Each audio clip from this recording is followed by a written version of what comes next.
Good morning.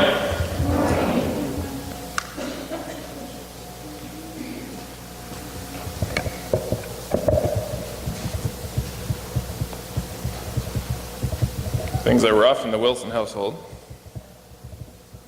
Danielle was tested and found negative for mono and strep throat because she's so sick they can't figure out what's wrong with her.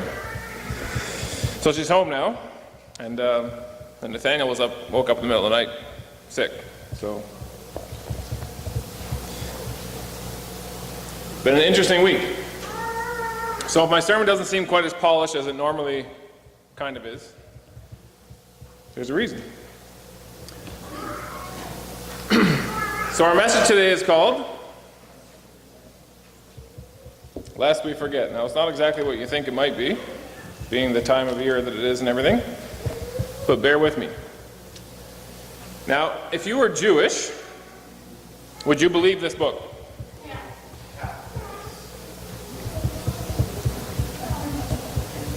So I got a yes and I got a half of it.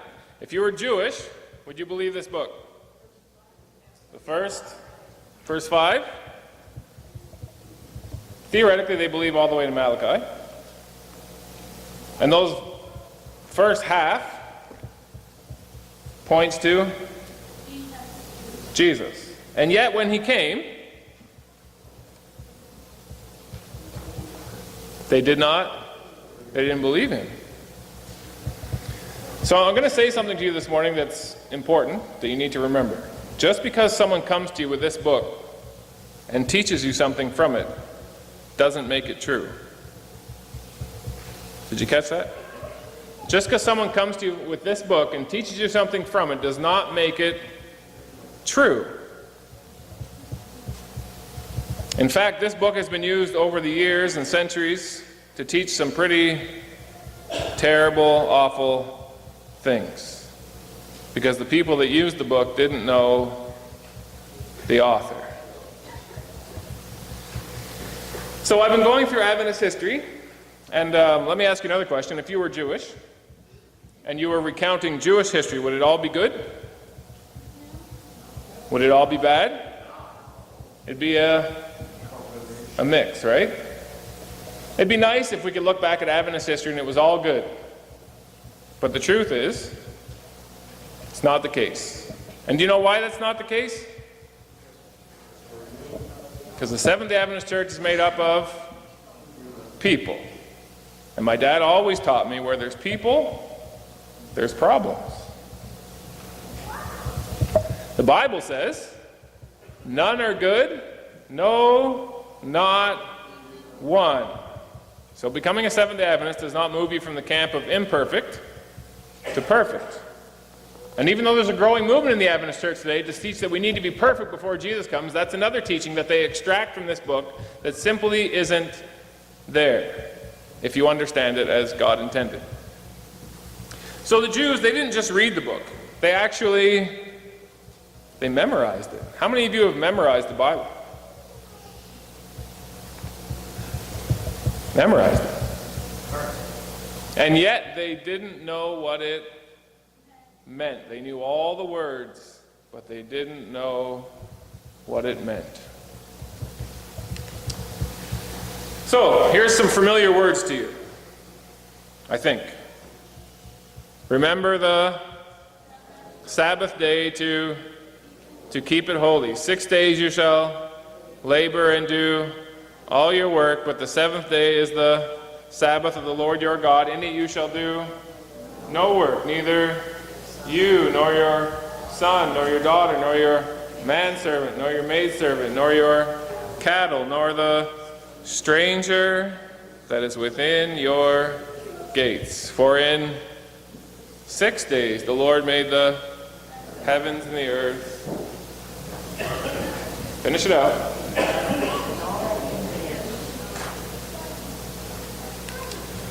Okay, we're going to break it down today. Because I believe, as Seventh-day Adventists, we've been very, very, very, very, very good at knowing when the Sabbath is. We've not been very, very, very, very good at knowing what the Sabbath is.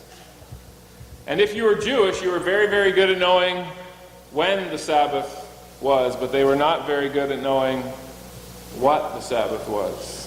Because when the Lord of the Sabbath came from heaven to earth and lived here among us, they accused him repeatedly of being a Sabbath breaker.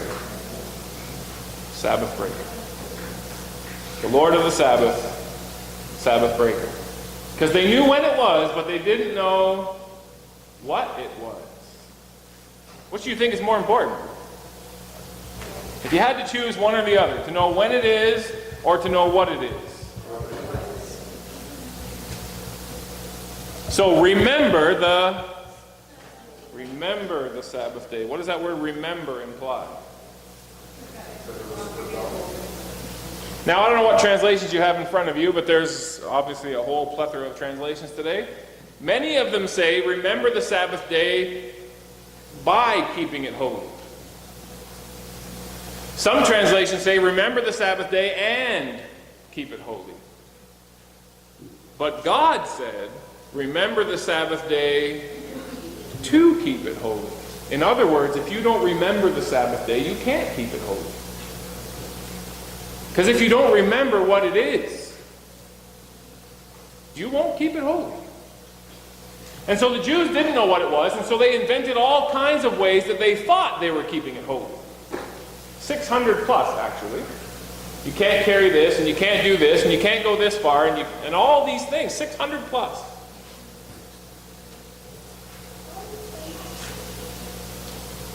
They knew when it was, they didn't know what it was, so they invented things that they thought it was.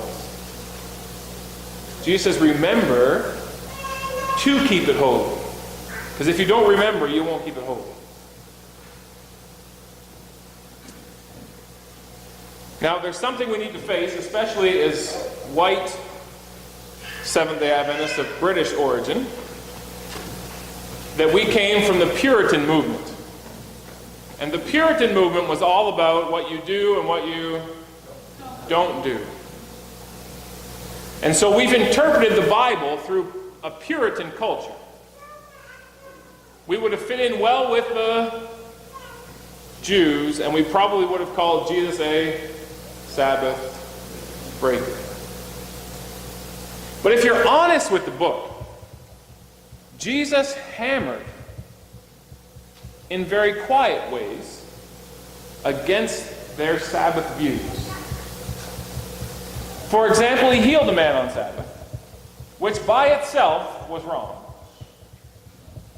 And then he told the man, take up your mat, your bed that you've been lying on for 38 years because you can't walk, and go home. Well, that man was lying on his mat right down the hill from the temple, and it was Sabbath. Do you think there were some people around? And do you think that when Jesus told him to take his mat and go home, that some people were going to see him carrying his... And do you think that was going to cause a bit of a ruckus? He wanted it to cause a ruckus. Because what they were doing with the Sabbath was not what the Sabbath was made for. And without saying anything about the Sabbath, he was able to agitate about the Sabbath. In fact, almost every miracle that he performed was on the Sabbath. And almost every time it caused an uproar. You know, I was raised and taught over and over again, based on one thing Paul said, that we should never do anything that might upset people. Don't be a stumbling block to your brothers. And then I started reading about Jesus, and I'm like, well, wait a minute. He was causing people to stumble left, right, and center. You know why? Because if someone's going in the wrong direction and you love them, you'll stick your foot out. Because you don't want them to keep going. So remember the Sabbath day to keep it holy. Some translations say and keep, some say by keeping, but it's correctly translated to keep. You must remember it to keep it. Remembering it is keeping it. The remembering is what is missing. Did you catch that? In other words, if you remember it for what it is, you will automatically keep it holy. The part that's been missing is the remembering, not the keeping. One causes the other. And if you work backwards to try to keep it, to remember it, you're going to end up keeping something that someone else told you was important, and it has nothing to do with what the Sabbath actually is.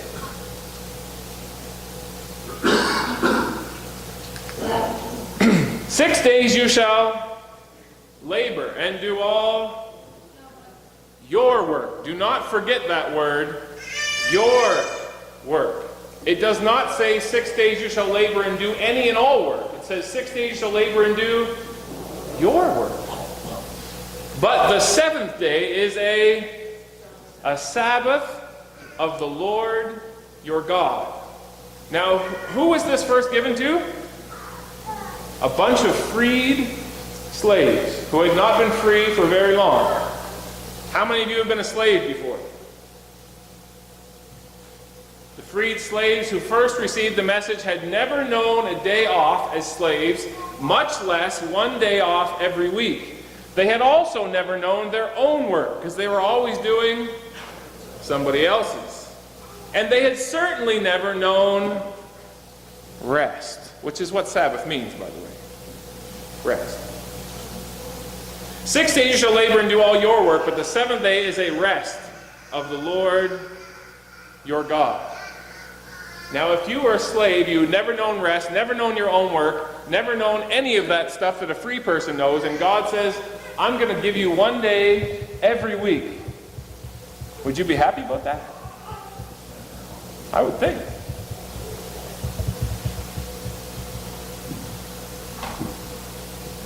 One of the keys to understanding the Bible is to put yourself in the shoes of the people who first got the message. They were slaves, freed slaves. And God says, I'm going to give you rest. You only have to work 6 days and you get a day off. They had never known a day off.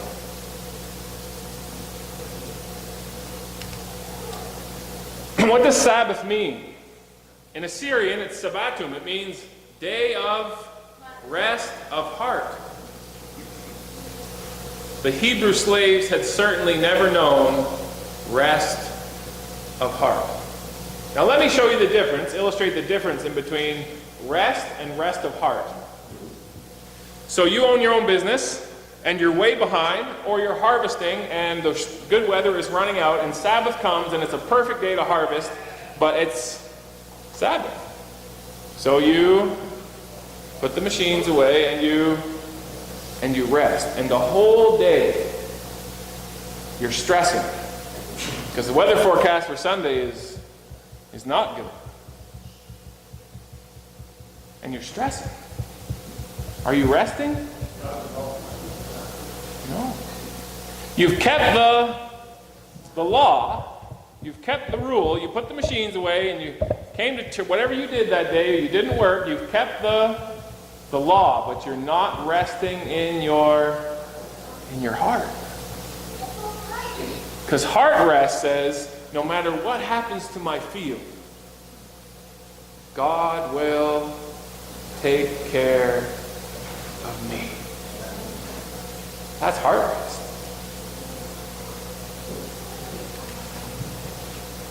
In it, you shall not do any work. What kind of work again? Your own work. You nor your son, nor your daughter, nor your male or female servant, or your cattle, or your sojourner who stays with you. Who's you? For in it you shall do no work, neither you. Who is that? Who is that?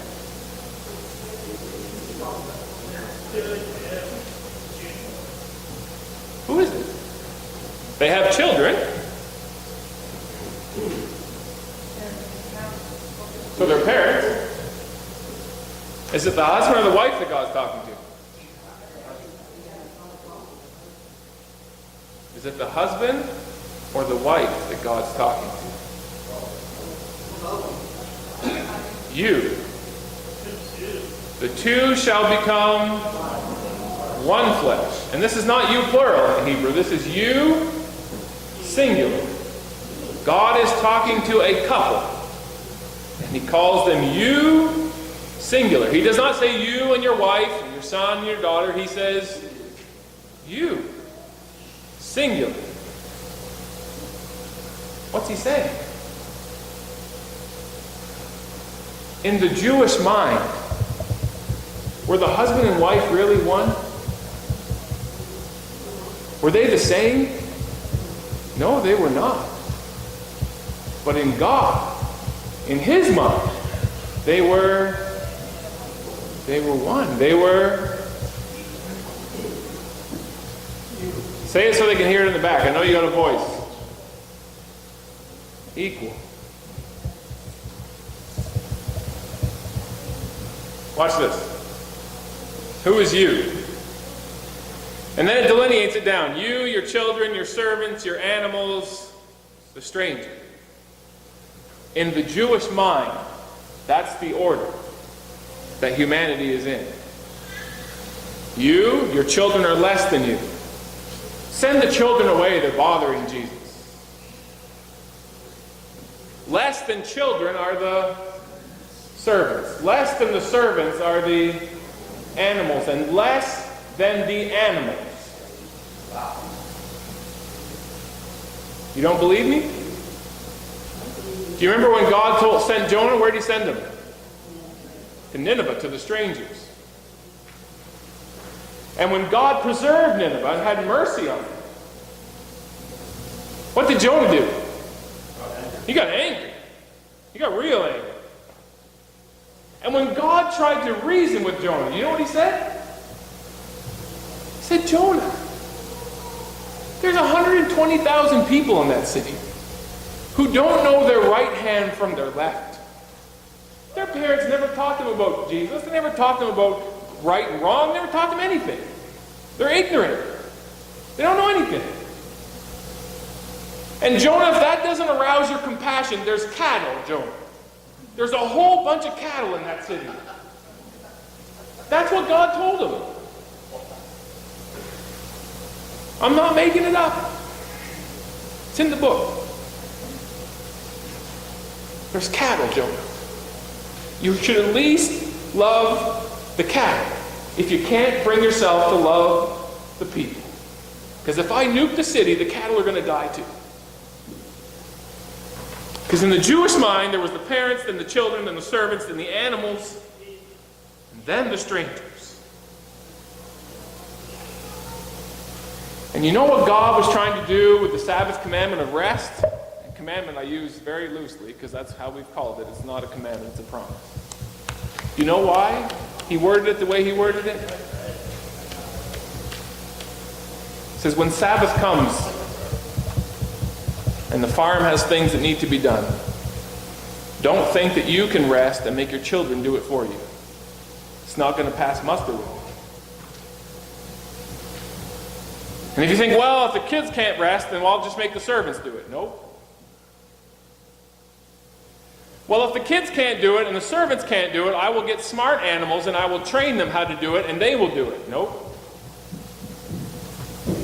Well, if the animals can't do it, then I'll get some strangers who don't count for anything. Just like we didn't count for anything in Egypt, and I'll get them to do it. Nope. Because the Sabbath is rest for everyone. Everyone. Here's the U.S. Declaration of Independence, part of it, second paragraph. We hold these truths to be self-evident, that all men were created equal, that they are endowed by their Creator with certain unalienable rights, that among these are life and liberty and the pursuit of happiness. Doesn't that sound beautiful? And it's even true. But you know what happened? Do you know what happened? The powerful landowners in the South decided that some people were created less equal than other people. And they made them their slaves. Even though this is what the Charter of Declaration of Independence said. And you know what else happened? Preachers like me got up in the pulpits and they used this book to justify it. I even have a sermon at home from a pastor who said that black people, their hips sway better than white people's hips, and God made them that way so that they could maneuver around tables and serve people. Preachers.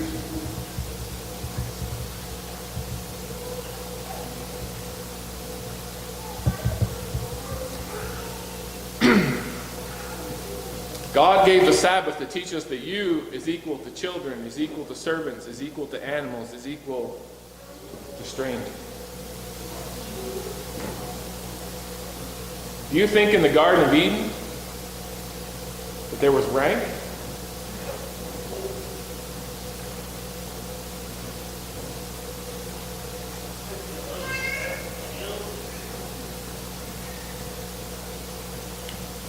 Ellen White had a vision once. It's called the halo vision.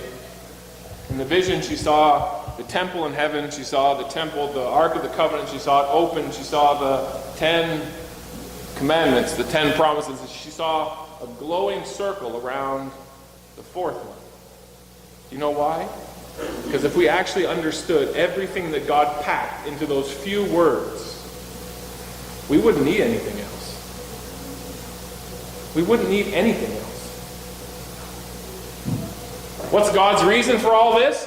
For in 6 days the Lord made the heavens and the earth and the sea and all that in them is, and rested on the seventh day. Therefore the Lord blessed the Sabbath day and made it holy. Did Adam and Eve rest on the first Sabbath because they were tired? Okay. Did they rest because of all the things they had done?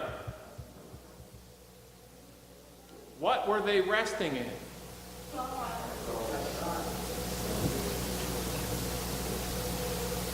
All the things that God had done. Remember the Sabbath to keep it holy. I know because of the world and its brokenness and the way it is that you have to work. I understand. But once a week, stop. Just stop. And anyone who's in your circle of influence, let them stop. So that you will not forget that everything you are and everything you have, I gave it to you. I did that for you.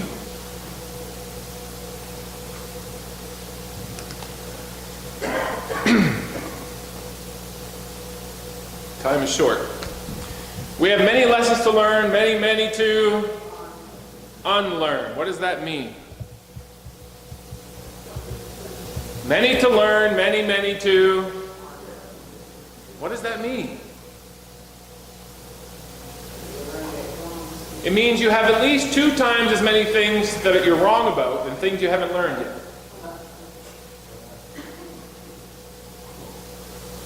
God and heaven alone are... Notice what's not in that list.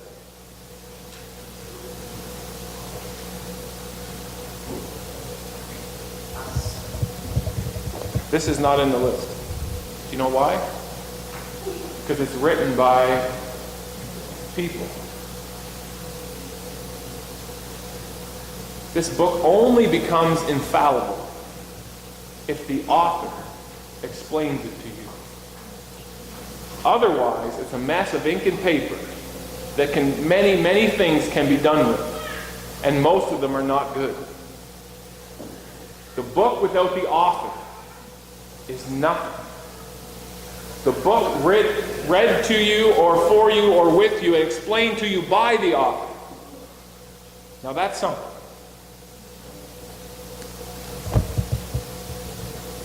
Those who think that they will never have to give up a cherished view, never have occasion to change an opinion, will be, as long as we hold to our own ideas and opinions with determined persistency, we cannot have the unity for which Christ prayed. I wish I had more time, but I don't have more time.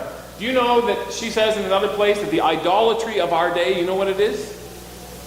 It's our stubborn ideas and opinions. That's the idolatry of today. It's not statues. It's our stubborn opinions that we won't let go of.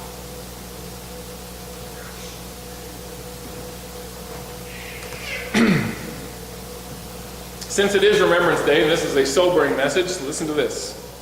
Seventh-day Adventist by Corey Schroeder. Nazi Germany was a horrible place for small denominational churches because there was no religious liberty. Now, before I go any further, I've been to Dachau, to the concentration camp.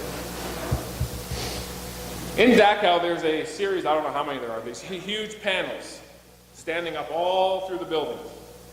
And on these panels is history, just information about Dachau, about the beginnings of the war, how it all started, the whole story. And on one of the panels, or two of the, I think it's two of the panels, there's a whole list of people and groups that Hitler went after. Jehovah's Witnesses were on there. Other churches were on there. And I'm looking at them. We weren't on there. And I left and I thought, well, that's weird. Why weren't we on the list? Why didn't he come after us? Why was our church not a target?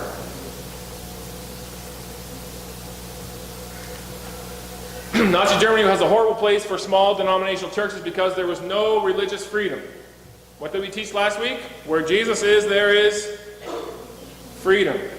One small denomination that survived was the Seventh-day Adventist denomination. When Adolf Hitler rose to power in Germany, the German Seventh-day Adventist denomination, hereafter referred to as Adventist, believed it was a time for a strong leader in Germany. Hitler seemed to be the best candidate because of his personal dedication and his abstinence from tea, coffee, alcohol, and meat, practices shared by the Adventists. Therefore, he was welcomed as a savior. It took 60 years. 60 years.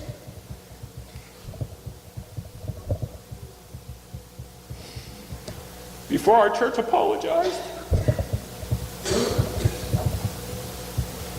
We got sucked in because we had some things in common. Things that at the end of the day don't matter. What matters is how we treat each other. That's what matters. You can never eat another drop of meat the rest of your life, never consume another speck of tea, coffee, I don't care, but if you're mean, you are not a child of God. If you're racist, you're not like him. If you're prejudiced, it's not him. If you think some people are up and some people are less, you're not like him. And there's all kinds of other reasons why we got sucked in, and we could spend days going over it. The point is, we got sucked in.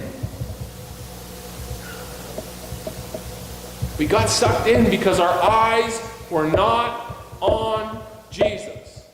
End of story.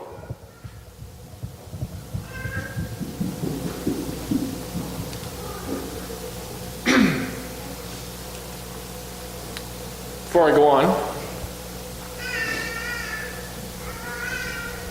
as we continue this series on Adventist history, the time period that I want to focus on the most, because we could spend months and years on it, is the late 1800s, because I believe from my study that that's where the Adventist church went off the rails and we've never really got back on. In fact, there was some controversy in the church this last week. I don't know if you heard it or not, but the General Conference president says that the church is on the borders of Canaan and we need to be careful the decisions we make because we're right on the borders of Canaan. And the president of the North American division said, we're not on the borders of Canaan, we're heading back into the wilderness. And I disagree with them both, because I don't think we're on the borders, and I don't think we're heading back, because you'd have to be on the borders to head back. I don't think we're anywhere near the border. And I don't think we've been near the border for a very, very long time. And we keep talking about Jesus returning as if he's the one who's delayed. He's not the one who's delayed.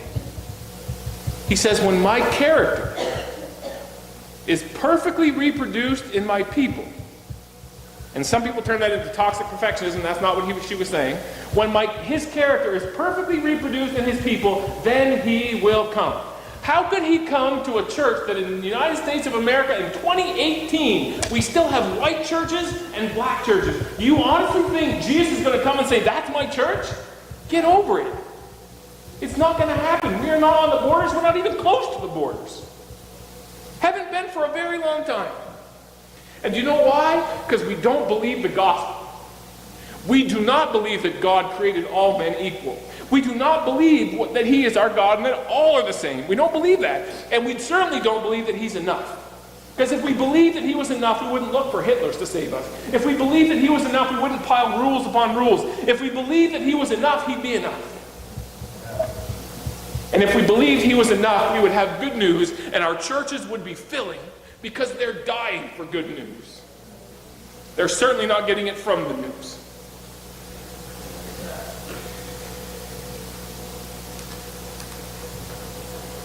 So Ellen White,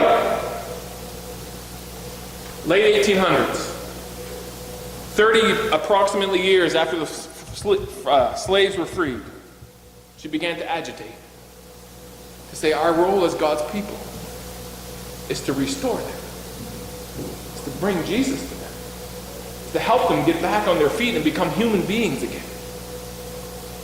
We said, no thank you. So her son put together everything she said into a book called The Southern Work. So I have a best friend who's a Seventh-day Adventist minister. I said to him a couple weeks ago, I said, have you read the book The Southern Work? He said, nope. Didn't even know there was such a book. Seventh-day Adventist minister. So I went on the Alberta Adventist Forum for pastors. And I asked them, so I'm just curious, how many of you have read The Southern Work? Guess how many of the pastors in Alberta on that forum, there's quite a few, have read the book.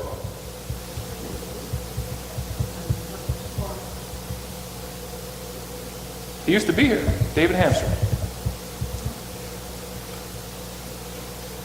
This is at the very beginning of the book. After my severe illness 1 year ago, many things which the Lord had presented to me seemed lost to my mind, but they have since been repeated. I know that that which I now speak will bring me into conflict. This I do not covet, for the conflict has seemed to be continuous of late years, but I do not mean to live a coward or die a coward.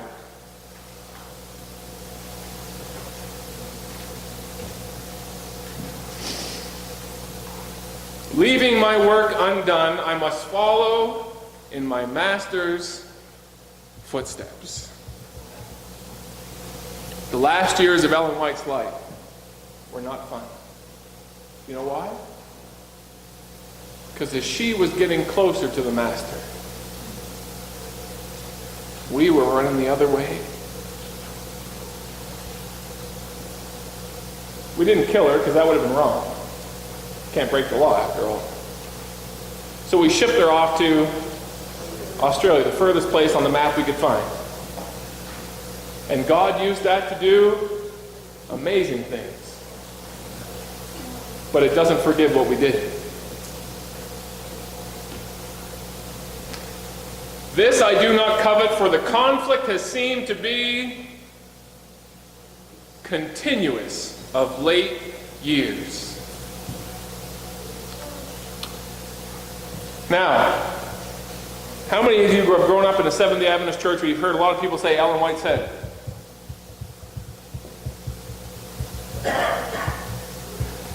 I think I've shared with you before, I'll share it with you again, many times more I'll share it with you. When I was a kid, I grew up with some people in my church who used to say a lot of Ellen White said. And they weren't nice people. I was a kid.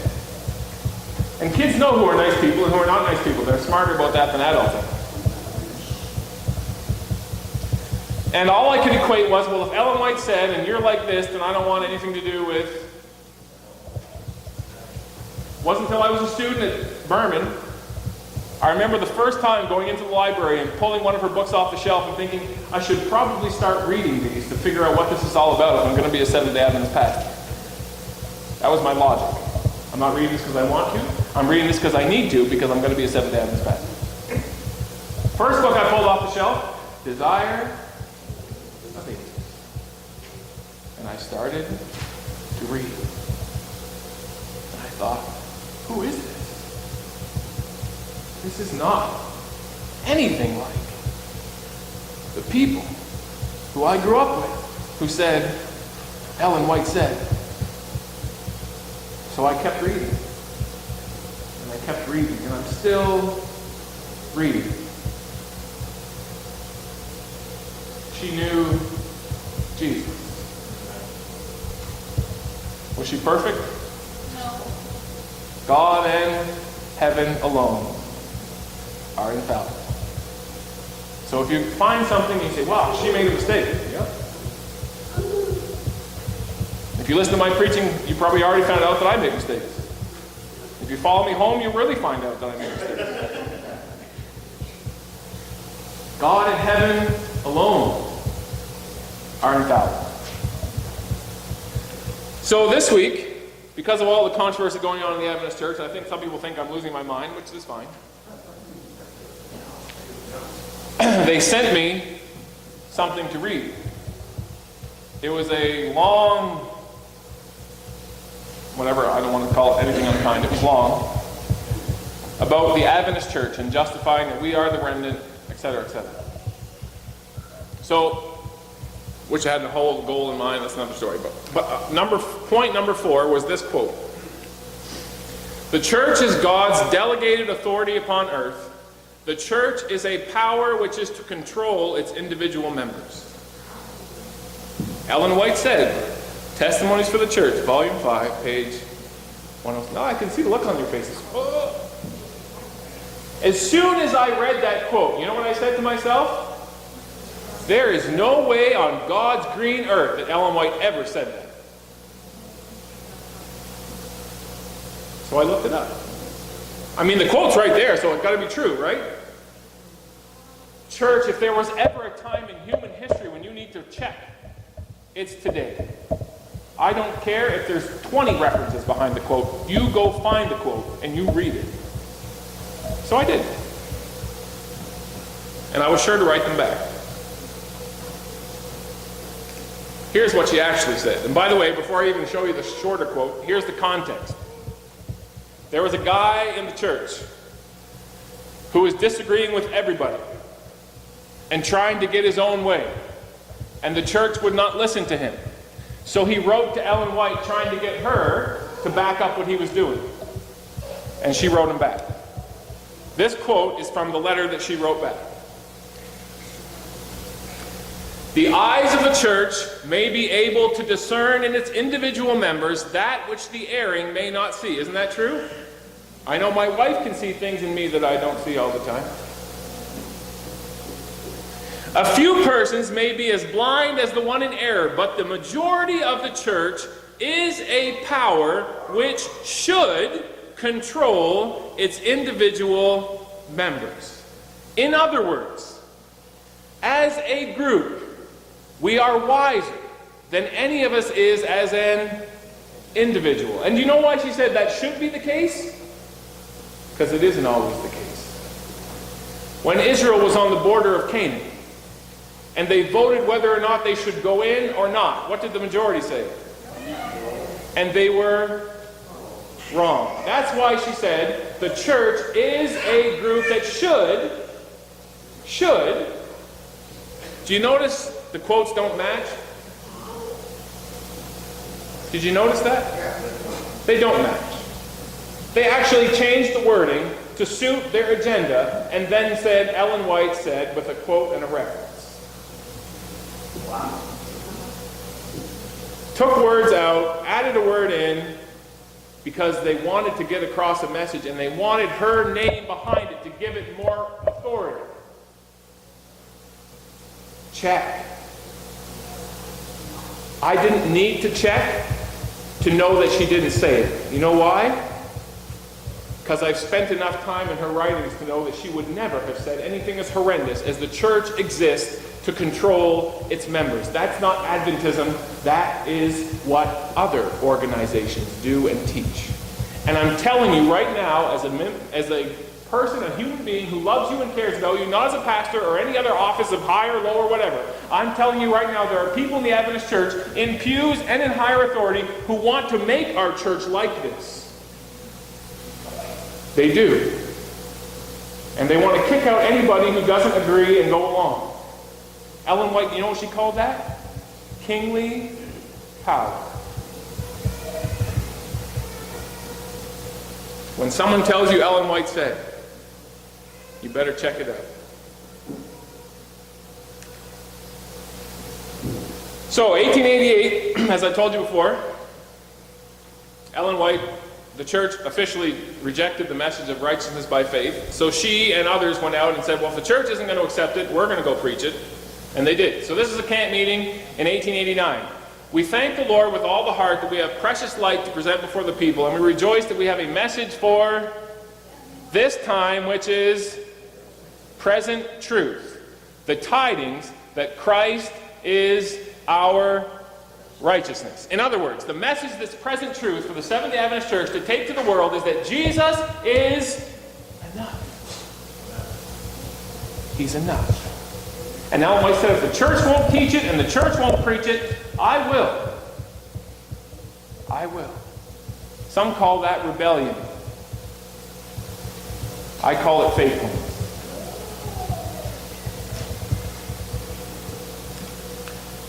We don't have time to go into all the details.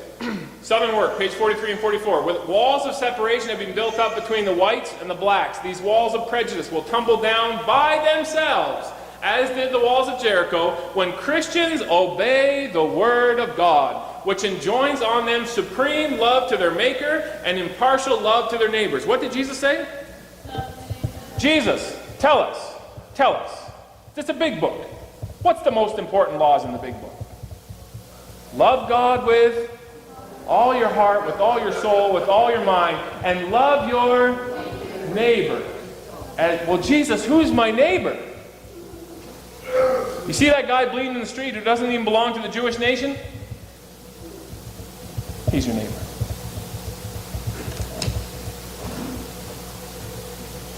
For Christ's sake, let us do something now. Let every church whose members claim to believe the truth for present truth, who claim to believe present truth, look at this neglected, downtrodden race that as a result of slavery have been deprived of the privilege of thinking and acting for themselves.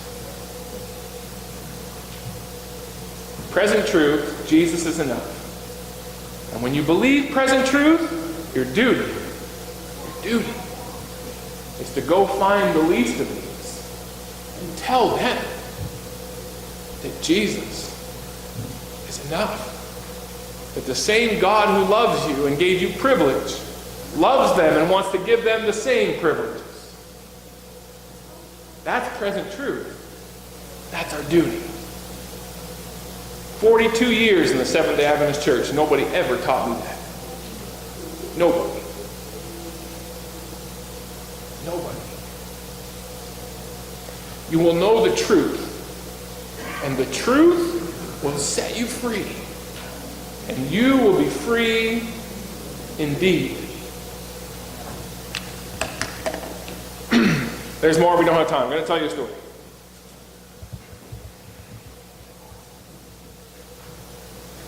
So this happened to me yesterday. Now, I grew up in Quebec, and if you don't grow up in Quebec, you don't know what that means. But Quebec is a messed up place. And not for any of the reasons that you think it is. Quebec is a messed up place because for generations the Catholic Church ran the province. They ran the province. Behind the scenes, they ran the province. It wasn't until the end of the Duplessis government that changed. And when it changed and the people could actually have the privilege of thinking and acting for themselves, you know what they did? They left the church in droves. Tired of the priest telling them how many kids they should have, tired of the priest telling them where they should work, tired of this and they left. Churches are empty. And people in Quebec, you know what they say today? We're spiritual, but we're not religious. We know there's something out there, but we're not sure who it is or what it is. We know there is, but it's not church. We know that's not the answer. So this week,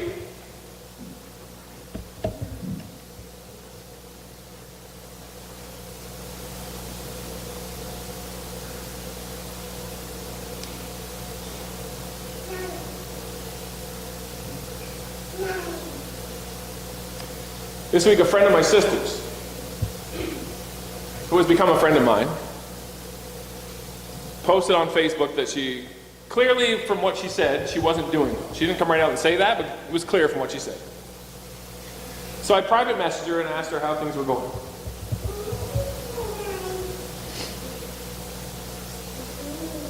If I'd stop hitting this in the wrong way in the wrong place, it would be a lot better off. So this is all I wrote to her. I call her coach because she's a fitness coach. And when I got fit, which I'm not anymore, she was instrumental. Are you okay, coach? Can I pray for you? That's all I said. I got a long answer. Hi, thank you so much for checking in, exclamation mark. Sweetest girl you ever want to meet. I personally am an atheist. Now she knows I'm a pastor. She wanted to say right off the bat, I'm an atheist. I didn't know that. It's not surprising, Quebec, but anyway. However, I will take all the good vibes coming my way I can get in whatever form they are sent, so I will say yes. Please pray for me.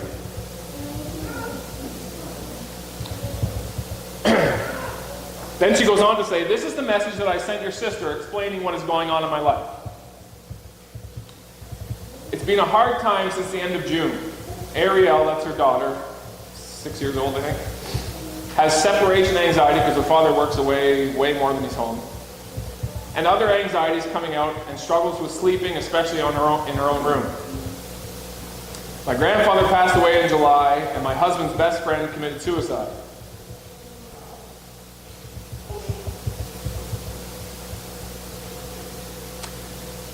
I have been on, she puts in quotation marks, non-stop for 5 months to be there for my daughter and my husband.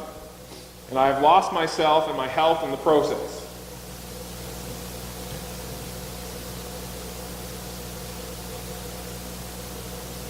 So I wrote back, and at the end of writing back, I said, atheist, eh? I bet you aren't really. And a smiley face. Why do you think you are an atheist?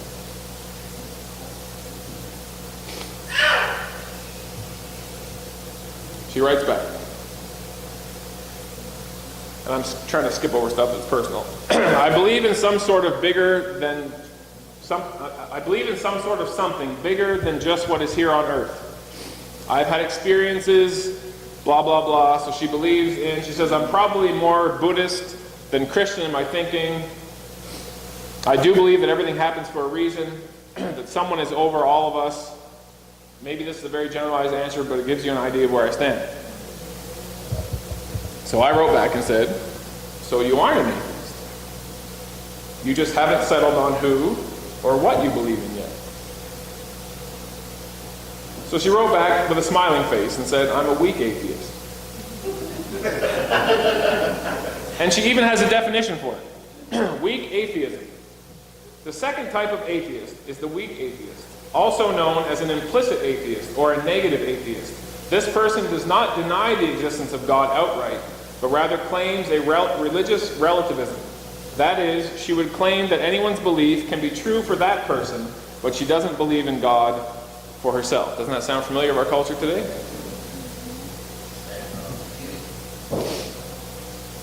So I wrote back. And I said, it's a tricky thing to say, I believe in God. because I do very much.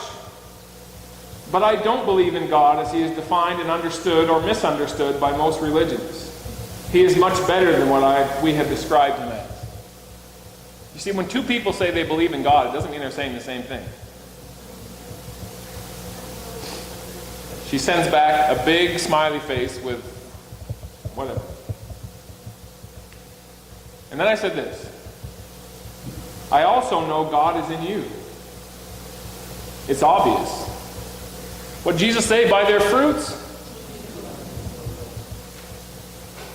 I actually find it amusing in a way when people like you say they don't believe in God. He certainly believes in you. Personally, I think you have correctly rejected the God religion has pushed on you. I started in religion and thankfully found God in spite of it, if that makes any sense. Makes total sense, she said.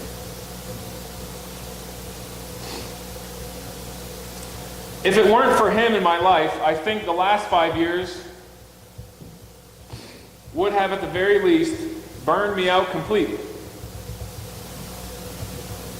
She said, we all have that something that gets us through our days. Life is not an easy thing.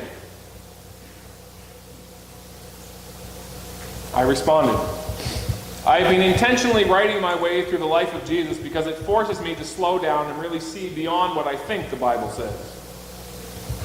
Beyond what I think I know about him and beyond what he was all about. It has been so eye-opening and life-changing. He was for everyone, especially for those considered less than. When I see your passion for injustice, because she's a big proponent of injustice, against pit bulls, for example, because she loves dogs, it's the same spirit that motivated Jesus to stand up for the right and defend the voiceless. Here's what she said. Wow, that comment just hit an emotional string in there somewhere. I'm watching Ariel at gymnastics trying to hold back the tears.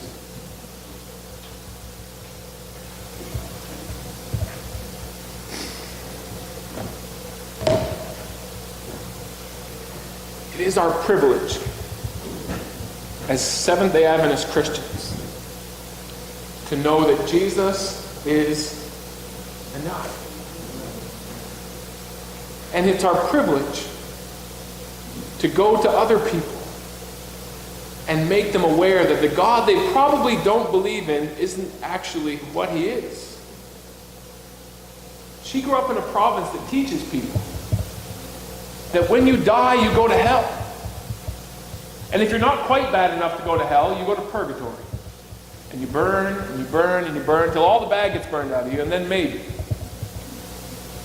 God will let you in heaven. I don't believe in that God. And I'm glad that she doesn't believe in that God.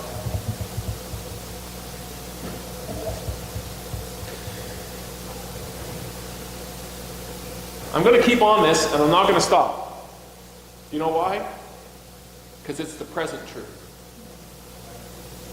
That Jesus is enough.